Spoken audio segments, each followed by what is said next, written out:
Hi everyone, my name is Sankey, and today, following on my last video upload about playing blues harmonica and learning to take the first step towards backing yourself and playing some lead at the same time, we talked about a very simple riff and then using one note to come away as a phrase and come back at a specific time. Today I'm going to take that same exercise and start talking about how you can create your own blues licks and how you can use this exercise to improve the way that you improvise. I get asked this a lot, and instead of saying, okay, here's how you play this lick or that lick, which I know a lot of people are looking for, they're looking for specific explanations.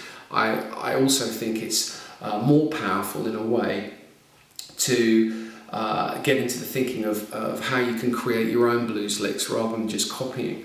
And this exercise really gets to the nub of how you can start improvising and expressing yourself, which is really the bottom line of certainly playing the blues or the jazz. So here, just to recap very quickly, we're in using an A harmonica, and we're using this very simple riff to establish a timing groove, which we then come away from and we play a phrase in between.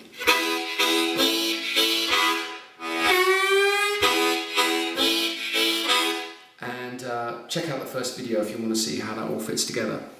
So once you start to use one note off that phrase, you're starting to be able to improvise. So if we talked about using the draw 3 half-step bend to get some real expression, the next thing is to think about using 2 notes and how that can add some options. So for example, you could use the draw 4 and the draw 3.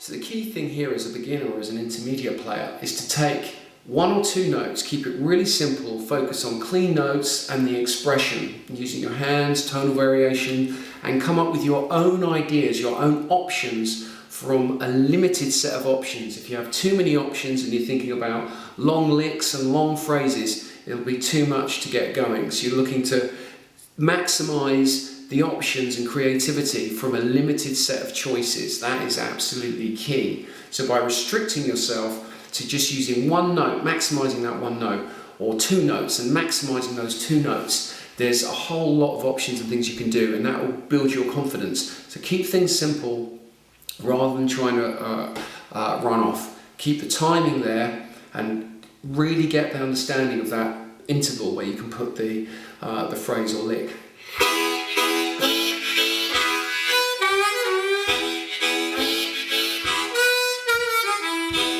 Very quickly, you'll be playing your own stuff, and you know, a lot of it inevitably will be repetition because there's been so many amazing players before. The point is, you'll be putting your take, your feeling, and you'll be having fun, which is the bottom line. So once you've got 1 or 2 notes going, you can start thinking about some riffs. I'll give you an example of one. I don't really want this video to be about this is exactly how you do things, but this is a good one to practice. Sounds like this.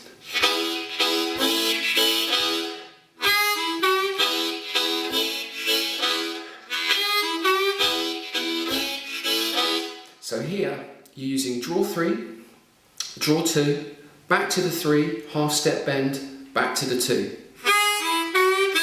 Now if you're a beginner or an intermediate player, it's very important that that 3rd note is that half-step semitone bend to the minor 3rd.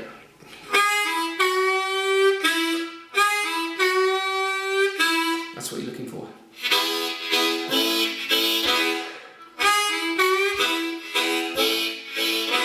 Okay? So you start with single notes, 1 or 2 notes, focus on expression, then you can move into riffs. Now, once your confidence builds around there, keeping the timing and these more complex phrases, you can think about extending into scales and more complex ideas. Now, what always blows me away about thinking about music is that and improvisation is that all Western music is basically based around the same 12 notes. So these 12 notes give rise to classical music, Mozart, etc., jazz, Charlie Parker, Sonny Rollins, pop, PJ Harvey, rap, etc., Latin music. It's all based around the same 12 notes, which is really amazing. And so when you hear an amazing solo, or an amazing soloist, they're not using some special set of notes. We're all using the same notes.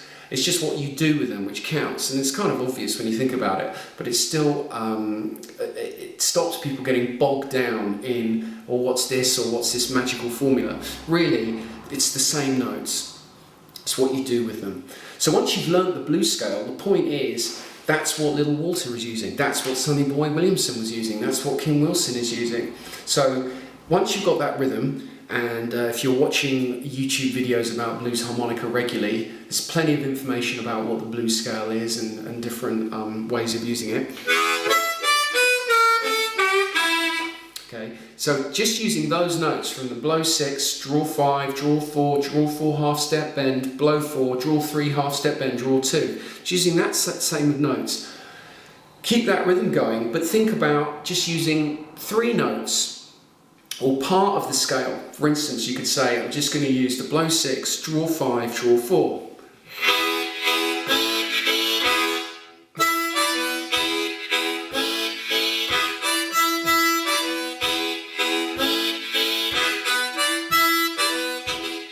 So just keep a limited set of choices and feel how you can get the most out of those different options from a restricted set of choices. That's the key thing. As you get more advanced, go for 4 notes or go to play the whole scale.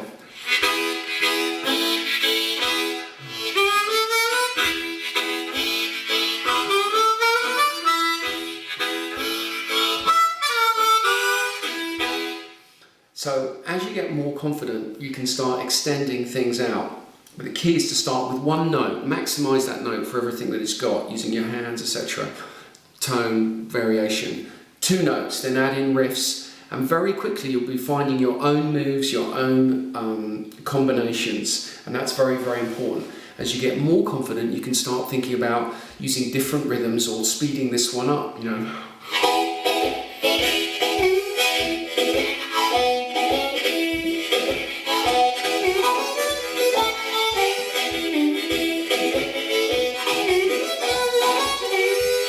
etc., etc. So that's really how I learned to get onto that kind of style, using a very, very simple riff like this. I hope you found it useful, and